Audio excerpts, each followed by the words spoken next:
And the New Orleans Saints fall to the 49ers 16-10. But at least we're not cocky and saying that Michael Penix is the answer before he even plays the second preseason game. Because why, Dad? Because the Falcons suck big time. Yes, they do.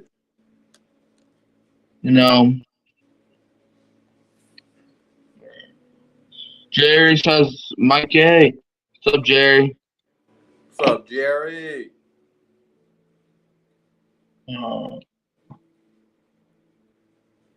And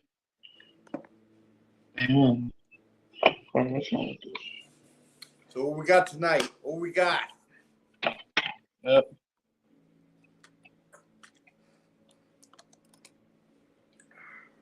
Good, Jerry. Let's get started. So Jake Haener threw 7 for 13, 76 yards. Dad, how did you feel about his performance?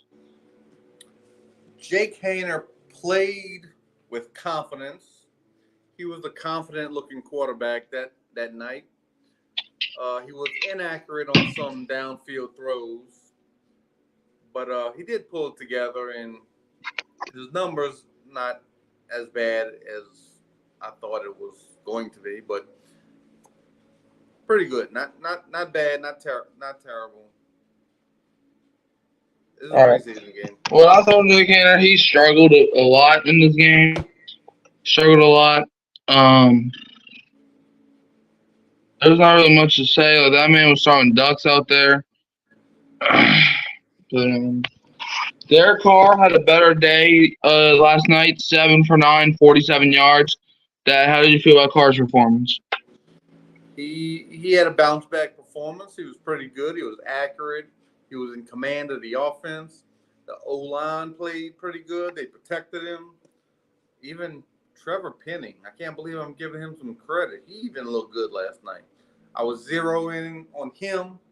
He looked pretty good last night. So, all in all, I think it was a good performance by the offense, by the starting offense. We was able to put the ball in the end zone with Taysom Hill. Come on, Taysom. Yeah. Spencer Rattler, 4 for 8 for 27 yards. Now, he definitely struggled. Rattler, not all of it was his fault. Like, there were some plays where, he threw a bomb to I believe, a tight end. I think it was Mitch Fairchild where he just dropped the ball. So not all of it was his fault, but, he didn't have the best game like he did last week. How did you feel about Rattler's performance? He definitely struggled and looked like a rookie. He looked like he wasn't confident on some throws. He was backpedaling and he was throwing some ducks in there, but it's a learning experience for a young man. So hopefully he'll learn from it. He'll have a better performance next week. Yeah, now if we go to the running game, Jordan Mims had a solid day, 10 for 37. How did you feel about his performance? He looked good. He looked like he's ready for a roster spot. He looked, he was explosive a little bit around that right side. I remember one run. I think he's putting some pressure on the coaching staff to keep him on the team. Yeah, Mims definitely played like he wanted to make the team, man. And I didn't think I was going to come on here and say this, but Jamal Williams. I know where you're going. Jamal Williams, 5 for 32. Can you do last night every single game, please?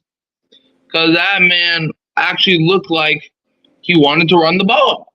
He didn't look sluggish. He didn't look like, okay, as soon as I get the ball, I'm just going to go down to the ground. He played solid, man. He actually used his vision to find the holes. And, the offensive line was blocking him. There's a great block by Taysom Hill that set up a great run by Jamal Williams. So if our team chemistry can do that every single week, I'll be happy with it. So, Dad, how do you feel about Jamal Williams' performance last night? He was solid. He looked like he wants to be on the team. And it looks like he could be in a position to, can we say trade bait? He had a Shoot. good performance, so maybe his trade value goes up. You never know. Yeah. And James Robinson, 5 for 27. He looked like his rookie year version of himself. James Robinson had a good game. I feel like the running game definitely played well. So, Dad, how did you feel about James Robinson performance? Another solid run. Couple solid runs. But he may be looking at a practice squad situation, maybe. With Alvin and the other two. I don't know if there's enough room for him. Now we got Taysom running the ball. I don't know. You might be playing for that practice squad. What do you think? Yeah, Robinson. That fumble last week, even though it was still our ball since went out of bounds, that fumble last week's gonna hurt him. That reminded me of Abram Smith. The Saints undrafted darling. That man was playing a good game against the Texans one preseason game, but then that man fumbled the ball near the goal line. And yeah, Foskey need to go. We'll get to him. We'll get to Foskey later in the show. But Taysom Hill was definitely the best. He was the starting running back last night as he ran 5 for 21 and a touchdown. Dad, how did you feel about Taysom Hill performing tonight? Glenn Kubiak, he kept his promise, saying what Taysom was going to do. I think I was thinking this last night when I was watching. They should have saved this for the regular season though, because now you let people know that you're gonna put Taysom Hill in the backfield and hand him the ball a few times. I don't know if I wanted that out like that, but he looked good. Yeah. And then the rest of the running game, Jacob Kubati, 6 for 10. Spencer Rattler, 3 for 5. Jake Hainer, 1 for 2. Yeah, so, yeah. Anyways, if we go to the receiving game, okay, Mitch Fairchild, 3 for 31. You had Olave go 3 for 26. Perry, 2 for 24. Bub Means had a solid game as he had 2 for 16. Robinson, 2 for 12. Kevin Austin, 1 for 12. And then the rest was okay. Alquanime St. Brown and Cedric Wilson both caught passes. So, Dad, how do you feel about the receivers yesterday? I don't think anybody had a standout game. Some of the notable things to see, Bub Means get in there and catch a couple passes. I think he was a receiver on that 4th down completion. Yep. And so I look at the things that didn't go right, like Chris Olave. He missed that block and got, I think it was Jamal Williams blown up or one of them. But yeah, nobody really stood out last night in the receiver group for me, other than Bub Means getting a couple pass catches. Yeah. Now we go to the defensive side of the ball. Anthony Orey was the best guy on the field as he had 7 tackles and 1 assist. Rajon Wright, 4 and 1. Jonathan Abrams, solid, 2 for 1. Klike Hudson, 2 tackles and assists. Rico Payton,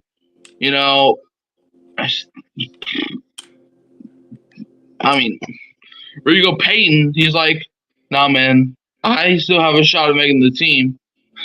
Rico Payton, bruh. Whenever that man gets into the game, I'm like, is that Rico Payton or is that Marshawn Lattimore? Who's that? Oh, it's Rico? Okay. Mike Rose, solid day. William Harris did okay. Willie Gay did all right. Jordan Howden, Dad, speak your mind about what Jordan Howden did last night. Don't say that name around me right now. Jordan Howden, he could be a starting safety on this team this year. He had the quarterback dead to right. It's you and Dobbs right there at the 2-yard line, and you just whiffed on 4th down. And Dobbs scored the touchdown, and yeah, so I wasn't too thrilled with Mr. Howden at that point. That's your job, is to tackle, and you let the quarterback run you over. Dobbs is a good athlete, but I don't think he's Taysom Hill good athlete. He's not Cam Newton. I mean, so he looked kind of silly on that play. So I bet the coaches are like laughing at him in the film room today. Look, man, I was streaming the game last night. There was one play where we had Joshua Dobbs dead. Because that man, he rolled out to his right. No one, like, everybody that was a Saint and their mamas, their concession workers, everybody was there to make the sack. But then he was like, no, I'm going the other way. Peyton Turner.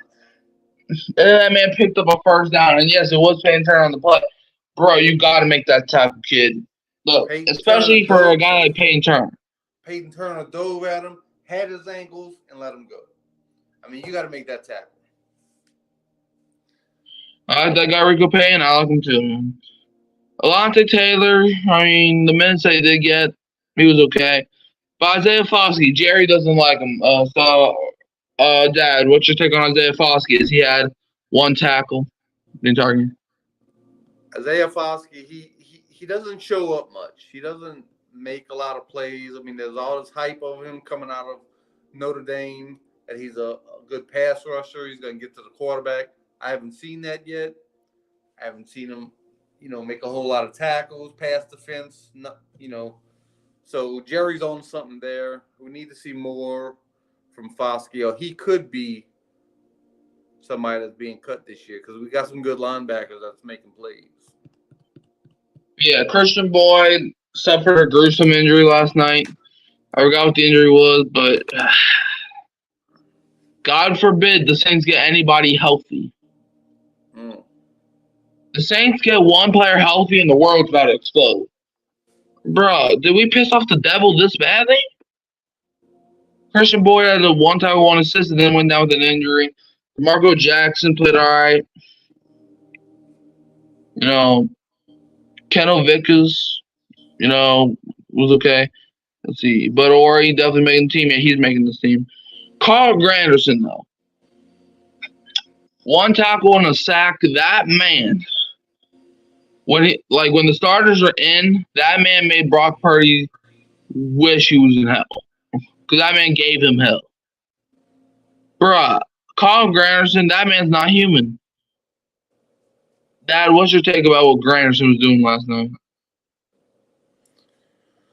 Granderson, what's his numbers last night? Last night he had one tackle and a sack, and that's when the starters were in. Okay, well, I mean, he's getting to the quarterback. He's doing what he does. He's getting better. So I like Granderson. He's gonna have a big year this year. Yeah, Mac McCain a tackle. Jack Heflin had one tackle. Shamar Jean-Charles. All right, we don't really care about some of these dudes. Cameron Jordan was there making a tackle. The Honey Badger made a tackle, which it was a good tackle I saw. But Kool-Aid stats aren't on here. Why, Dad? Because Kool-Aid got a little injury. He got a little banged up yesterday, and they held him out for precautionary reasons. Hopefully, it's precautionary reasons, and it's not a big deal. But he got injured earlier in the game. Why is Kool-Aid hurt, Dad? Bro, can the injury bug stop biting our players when they go to sleep? They slip on a banana peel. I don't know what's wrong with them. And Kool-Aid made a good play. He forced an incomplete pass. People were like, it could have been holding, it could have been pass interference, blah, blah, blah. The refs were god-awful last night. They were actually helping the Saints. They'll help them in the preseason, but don't rely on them when the big-time moment. But, yeah, Mims on the kick return game, 2 for 44. Robinson, 1 for 27. Wilson had one return on punt for 8 yards. Blake Grupe, he made his field goal that he kicked. It was a long one, 52 yards, and scored 4 points. And Lou Hedley is terrible. Yeah. But can the 49ers punter give us a little bit of what he had last night? I mean, this dude is knocking them down inside the 10-yard line all night long. Lou Hedley don't know what a 10-yard line is. He thinks you're supposed to punt it into the end zone, or you're supposed to shank it off the side of your foot. I don't know. Bro, we never had a good punter since the 2021 Blake Gillikin.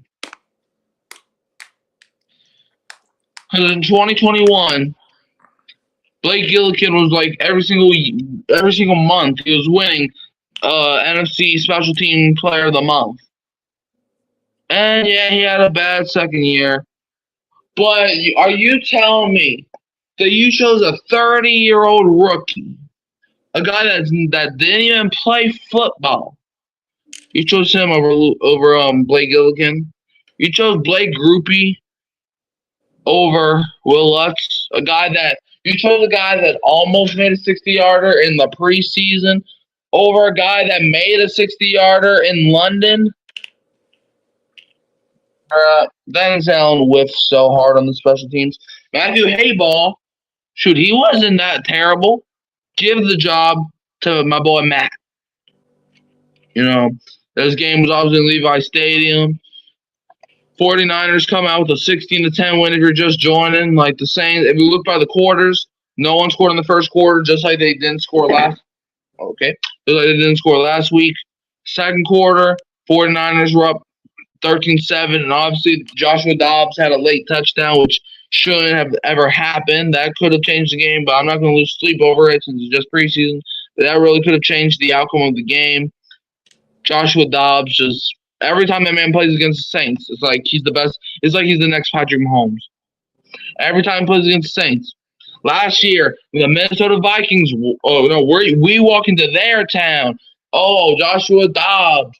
Man, that man just got traded a week ago. And that man lights you up for 3 touchdowns in the second quarter. And then the Saints defense is like, what do I do? Do I tackle them? No, man. I don't even know what that is. I don't know what a tackle is. I don't know what a sack is. Every time they play a quarterback that can use his feet and is not a statue, the Saints defense starts going bananas. They're like, because they're so used to Drew Brees, like playing against him in practice, I guess, because Brees would never really roll out of the pocket that much, and neither will Derek Carr. So they're so used to that to the point where they don't even want to chase the quarterback when he goes out the pocket. Come on, bro. Dobbs, Desmond Ritter last week. Lamar Jackson owned us. Freaking Patrick Mahomes was that guy, obviously. Like, bro, even Aaron Rodgers was freaking nail-biting us whenever he ran the ball every time he would play us. So, Dad, how do you feel about this defensive line being so lazy to the point where they don't even want to sack nobody if they're not a statue?